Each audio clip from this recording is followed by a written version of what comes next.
Hey, I'm QB. Last video, we saved Marina by defeating her possessed self.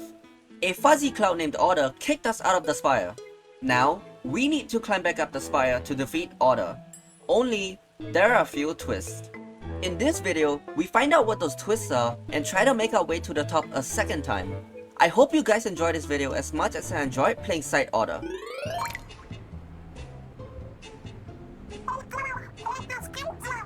Pearl's back. After being awoken from our slumber by Pearl and Marina, Marina explains to us that the world we are currently in is a virtual reality named Memverse. She created Memverse as a prototype VR and Order took control of her, causing Cephalopod's minds to be sucked into this reality, including the character you play, Agent 8, Pearl, Marina, Up, and many others. Also, Pearl was turned into a drone because of something called dramatic days in the Orderland module.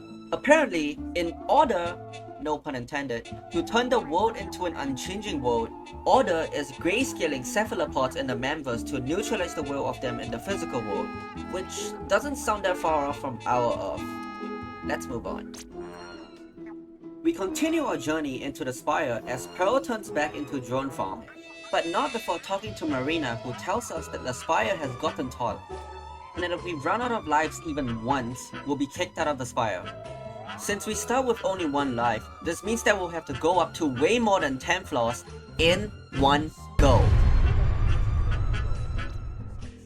Thankfully, Marina is able to hack the Spire to lower the difficulty for us, as long as we are pearls? These grey and blue things, which are generated from the membucks and chips you collect when you leave the Spire. Miraculously, I was able to get Splatter Shot from the lockers, so we'll be using that in the first run. Now, if you think I'm a bad player, I'm here to say you are absolutely right, because my dumb ass died on floor 3. No! Listen. I drew. Okay, I drew. Okay, shut up. I don't want to talk about it. Running it back. On floor 1, we picked a normal difficulty so we can get the most membucks possible to get the most pearls. I didn't notice at the time, but we'll sometimes be getting vending machine floors, which we can spend membucks on to get stuff. Floor 1 is a defeat the fleeing foes level, and why the fuck am I still shooting the spin? We beat this level with a very smart corner cut. A well-placed bomb. Oh my god. Zuka! And that's floor 1 finished. Floor 2's normal difficulty gives us the most membucks and also 2 homing shot ships, meaning we'll have pretty decent aim assist for the rest of the run. So we're definitely doing that. It's time for everybody's favorite mode, Tower Control. This level was super easy and super boring. You just shoot the tower the entire level. We're always going to pick the hardest difficulty, so I'm not going to say this for every floor. On floor 3, all we have to do is alternate between shooting portals and shooting gelatins. With the help of spinners, we can clear this level easily. So remember when I said we were going to always pick the hardest difficulty? There are a few exceptions. In this case, I thought Turf Lucky Chain will help a lot more than Rush Attack. On floor 4, we're going to be playing with balls. Yup, you heard me. We're going to have fun with infinite balls. Considering we picked the easy difficulty, we shouldn't have any trouble in this level. Stop! I ended up having my balls formed up by gelatins. Yeah, let's move on. And now it's time for everybody's least favorite mode, Splat Zones. Thankfully, this level only spawns whirling accelerandos, so you can basically have a bunch of Beyblades spinning on the zone. On floor 6, we get the option to go to a vending machine corner. But instead of going there, we're just going to keep getting more chips and membucks. In this level, you need to push a ball up a ramp the entire level. As long as you stay behind the ball and keep shooting it, you should be fine. No, do not go back down. Floor 7 is where we'll run into our first hard difficulty floor.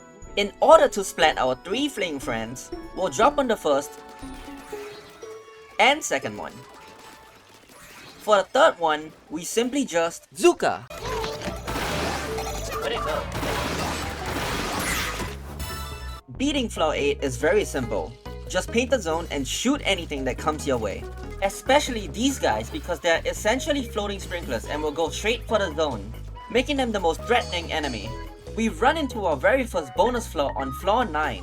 Like Marina explains, bonus flaws are flaws that either fill your palette with chips of a specific color, aka color chip saturation, or give you a challenge, which will give you more buffs depending on how well you do the challenge while completing the level. Keep in mind that color chip saturation only lasts for that level itself. Anyways, the challenge we get here is don't take damage. I would have finished this level flawless, except for the fact that I stepped in ink twice. Oh well, we still get 203 bonus bucks. Flaw 10 is a boss flaw. This flaw rewards us with a key and 500 bucks if we beat it. Each time we beat flaws 10, 20, and 30 with a specific weapon for the first time, we get a key. The boss that you fight is random each time. This is the asynchronous rondo. It is a boss with many rotating layers that we have to destroy. You can shoot each layer to destroy it, but each layer has a weak spot that when shot, allows you to deal way more damage. The boss spawns gelatins to try and stop you. It also has a searchlight. If you are caught in it, it will launch toxic mist, torpedoes, or ink strikes at you. The type of projectiles it will launch at you can be seen on the screen just below the light projector. After a specific amount of time, the boss spins very fast and is invulnerable while spinning. It can shoot stingray, bombs, or homing arpeggios. After the attack, it is stunned and stops rotating for a short time. The longer you take to defeat the boss, the more the boss will attack. In order to defeat the boss, you just need to take out all the lit up layers. These are the layers with dotted lights all around them. Now we just get the key and the level's finished. Floor 11 options don't give us that many bucks, so we're going to the vending machine corner. Here, we can buy chips, a new sub-weapon, and a new special weapon. And no, we're not buying Sprinkler. Yes, it has a paint niche for Splat Zones levels, but we're playing Splatter Shot and we can get way more value from Splat Bombs. Besides, Ink Mines are just way better for zones than Sprinklers. We will buy Splashdown since it's basically an escape tool for when we get overwhelmed by gelatins, and a good damage dealer, and a good penny option, and an ink check refiller. We won't be buying the ink attack size chips. It makes it easier for you to hit shots, but you know, just aim better, forehead. Now, I'm going to show you why Splashdown is a good special. See my ink tank here? I am about to run out of ink, and gelatins are coming onto the zone. I just push this button and... With Splashdown, I don't ever have to stop shooting. When I run out of ink, I just go boom, and I do it all over again. Floor 13 is a can I copy your homework level. Easy enough where we don't even need Splashdown to beat it. Splashdown is such a time saver for every level. On floor 14, we need to destroy more portals. Normally, you would have to do the long and tedious process of taking care of the gelatins before destroying the portals. With Splashdown, all it takes is one button and you can destroy the portals in peace.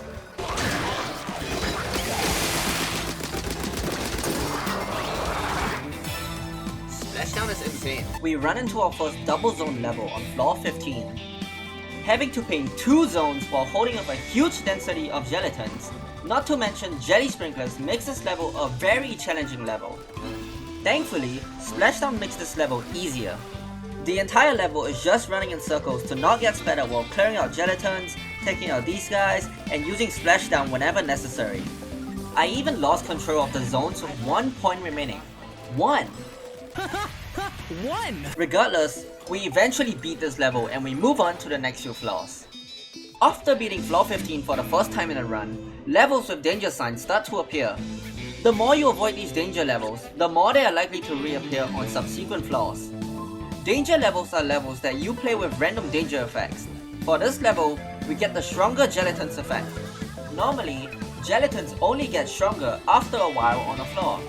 With this effect, they are immediately in their stronger state, meaning they have more health, deal more damage, and are quicker. Thankfully, I was able to get the first 2 panicking Elemembos before the gelatins caught up to me. So all we had to do was catch the last runner. We beat the next few floors the same way we beat any other floor with Splashdown, so I'm not going to talk about them. Floor 20 is another boss floor. This boss is called Pinging Masio. This thing is a giant spiky pinball. No, not that. This. That's right, we're fighting a pinball with bumpers around the map. As you can probably tell, the critical spots to hit are the faces. Your attacks will knock the boss away like a ball. There are barriers around the map that the boss will also bounce off on. The boss will drop bombs, spawn gelatins, charge up a spin attack, or fire stingrays to stop you. The boss was charging up a spin attack, but I was able to break one of its layers, stopping the attack. Oh, one more thing. When the boss hits any bumper around the map, it will bounce in the air, and when it lands, it produces a shockwave that you have to jump over. The boss has 3 layers. The more layers you destroy, the smaller it gets, and the more knockback your attacks will do. After breaking the 3 layers, we defeat the boss, collect the key, and we have 10 more floors to go. On floor 21, we need to destroy 5 portals on rigorous difficulty, which is harder than hard if you didn't know. When you splat gelatins, they have a chance to drop items. Because of the amount of gelatins that spawn in this level, Splashdown splats a lot of them, which causes special cans to drop, which we can use to refill our Splashdown meter, rinse, and repeat. Skipping to floor 24, which is a color chip saturation bonus floor that fills our palette with chips that help us to beat it. Floor 27 features spawning Accordos that spawn homing arpeggios. So not only do we have to paint the zone, we also have to shoot these blocks to keep the wall up while we deal with other gelatins. Floor 28 is a fun one. Rigorous difficulty, 2 zones on opposite corners of the map. We gotta keep them painted while these sprinkly guys shred the paint over, while other gelatins rush us and keep us from splatting them. Fun.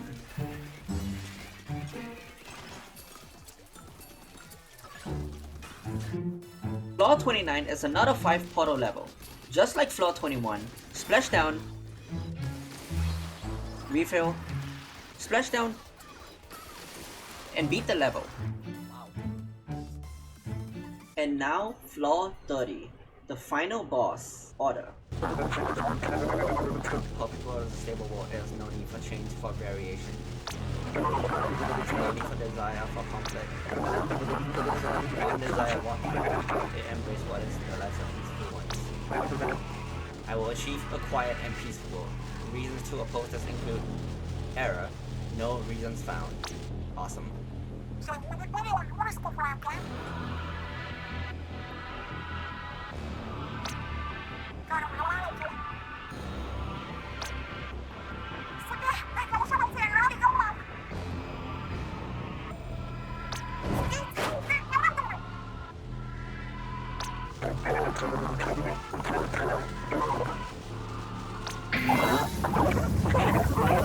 Oh, he's about to blow up. Jeez. We win.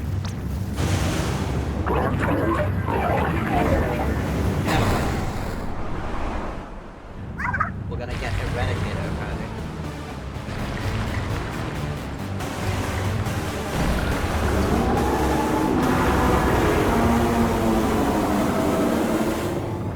Take a listen to the creepy music that plays. I see.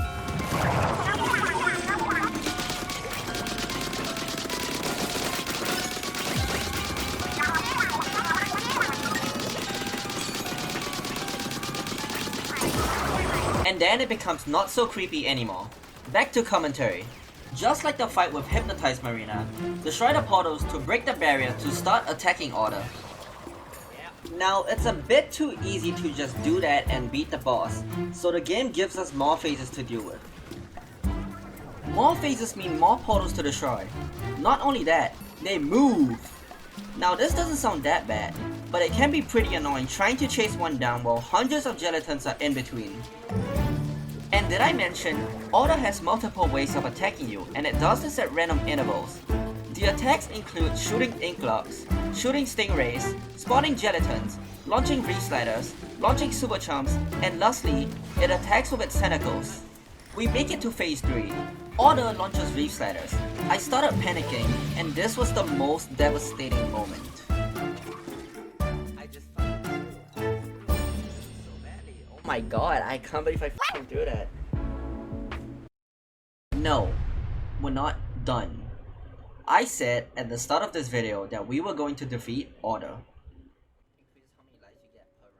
I went to go bribe Marina into giving me more lives as well as other hacks. And instead of using Shot, we'll use Stamper.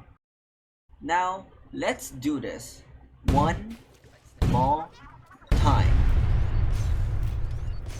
And before I forget, we'll be starting with 500 membucks every run from now on.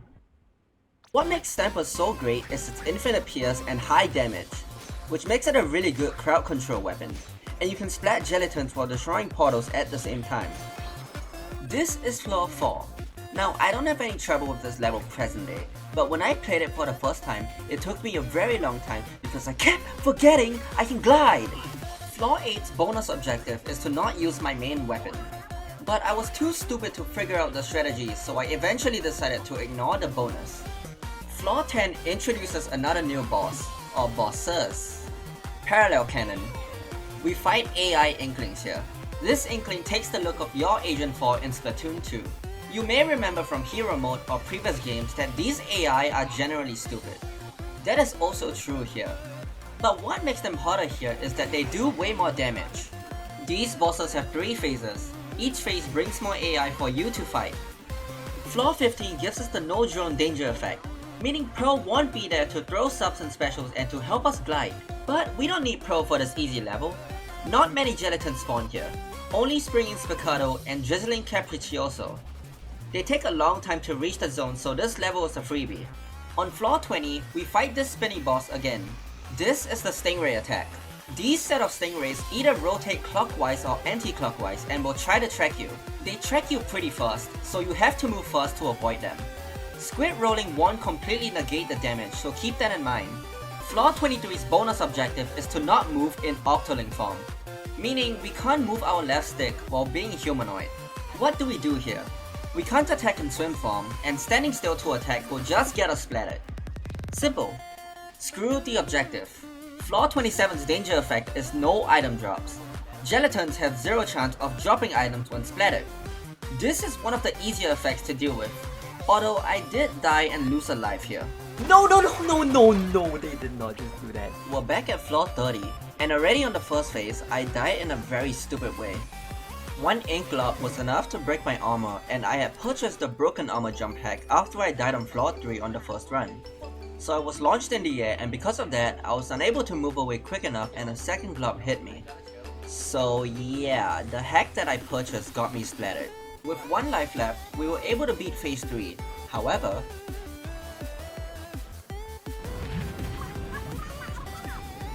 Oh my god.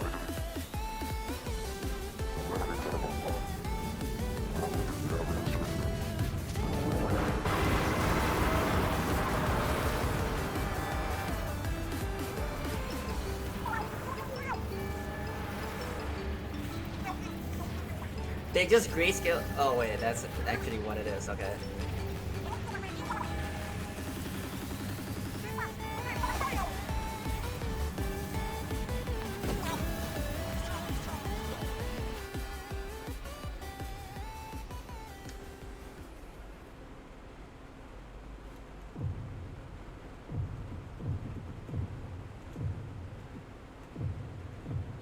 am I playing a rhythm game now? What the f-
He's dancing.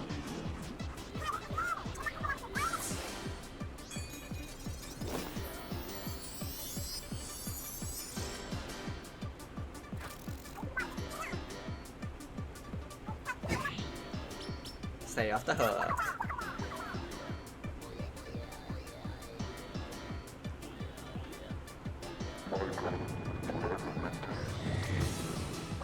Here, we find out our pallet's empty, and each group of color chips is trapped inside each portal. So we get our 6 and...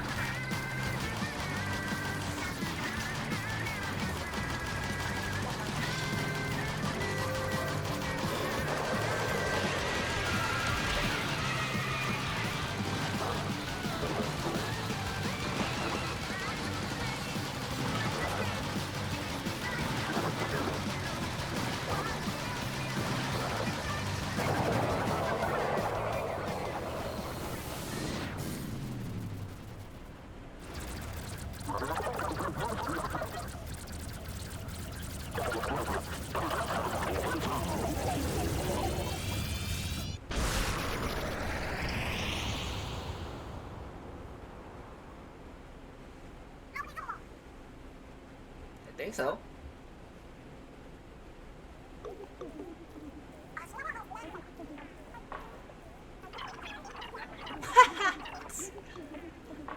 You won everything.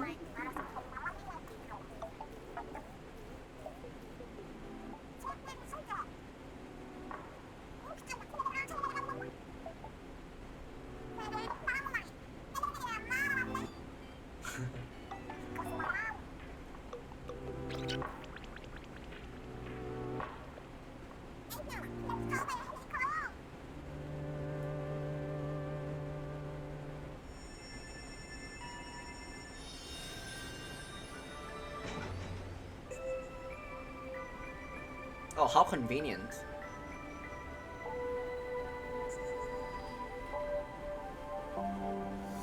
And that's the end of the run and the video. I really hope you guys enjoyed it, and thank you guys so much for watching. I'll see you guys in the next video.